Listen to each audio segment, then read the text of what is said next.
আসসালামু আলাইকুম ওয়া রাহমাতুল্লাহি ওয়া বারাকাতুহু। বেশ কিছুদিন আগে একটি ভিডিও দেখেছিলাম, বাংলাদেশ জামায়াত ইসলামের আমির ডক্টর শফিকুর রহমান উনি রাজশাহীতে গিয়েছিলেন এবং রাজশাহীতে গিয়ে সেখানকার বিশিষ্ট আলেমে দিন আব্দুর রাজ্জাক বিন ইউসুফ সহ বিশেষ করে আমরা যেটা জানি আহলে হাদিস এর আলেমদের সাথে আসাদুল্লাহ আল গালিব স্যারের সাথে যোগাযোগ করেন এবং তাদের সাথে দেখা করেন, কথা বলেন সৌজন্য বিনিময়ে। বাংলাদেশ জামায়াত ইসলাম একটি ইসলামিক রাজনৈতিক সংগঠন, আরও রয়েছে ইসলামিক রাজনৈতিক সংগঠন। তার মধ্যে বাংলাদেশের সবচেয়ে জনপ্রিয় এবং জনবহুল দল হচ্ছে বাংলাদেশ জামায়াত ইসলামী। এরপরেও রয়েছেন আরও অন্যান্য দল, তবে অনেক দলই বাংলাদেশ জামায়াত ইসলামকে হিংসা করে, যেটা বলা যায় বিদ্বেষ ছড়ায়। অনেক দল আছে যারা আমার মনে হয় যে এরা বাংলাদেশ জামায়াত ইসলামের কখনো প্রকৃত বন্ধু হবে বলে আমার মনে হয় না। একমাত্র আহলে হাদিস যে সংগঠনটি আছে,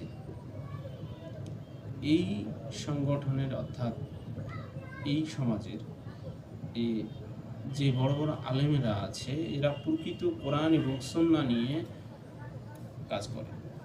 বাংলাদেশে বহু ইসলামিক দল আছে, গোষ্ঠী আছে এবং অনেক আছে, তবে প্রকৃত কোরআন এবং সুন্নাহ নিয়ে কাজ করার সংখ্যাটা নিতান্ত কম। বাংলাদেশে একমাত্র বেদাত মুক্ত দল এবং সঠিক, যেটাকে পিওর বিশুদ্ধ ইবাদত করে কোরআন এবং সুন্নাহ ভিত্তিক, সেটা হচ্ছে বাংলাদেশ আহলে হাদিস।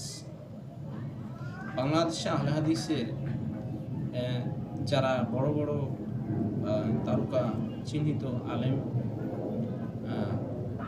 বিশেষ করে আসাদুল্লাহ গালিব স্যার, আব্দুর রাজ্জাক বিন ইউসুফ, মুজাফফর বিন মহসিন, এছাড়া আরও অনেক রয়েছে যেটার নাম আসলে বলে শেষ করা যায় না। অনেক অর্থাৎ যারা কোরআন এবং সুন্নাহকে সঠিকভাবে ধারণ করে তারাই আহলে হাদিস। আমরা যেটা জানি, আমার মনে হয় যে বাংলাদেশে আহলে হাদিস এমন একটি যুগান্তকারী উদ্ভাবন যে তারা এই অসংখ্য বিদাতের মধ্যে একটি কঠিন অবস্থান, যে তারা কোরআন এবং সুন্নাহ ভিত্তিক ইবাদত করে, যেটা আসলে অনেক দল করতে পারে না। বাংলাদেশে অনেক ইসলামিক সংগঠন আছে যাদের মধ্যে এখনো অনেক আছে, কি বলে, বেদাত আছে। তো এই বেদাত থেকে শুধুমাত্র আহলে হাদিসই নিজেদেরকে যথেষ্ট সচেতন রেখেছে। তা আহলে হাদিসই এমন একটি সংগঠন যেটা বাংলাদেশের জনগণের জন্য একটি সঠিক ধর্মের প্রচার বা বাণী প্রচার করে থাকে এবং সঠিক পিওর দিকটি তারা জনকল্যাণের জন্য, জনগণের বেদাত মুক্তি ইবাদতের জন্য শুদ্ধ ইবাদতটাই চালিয়ে থাকে। অন্যদিকে বাংলাদেশ এর জামায়াত ইসলাম, তারা শুধুমাত্র দেশের জনগণের জন্য জনকল্যাণের জন্য কাজ করে থাকে।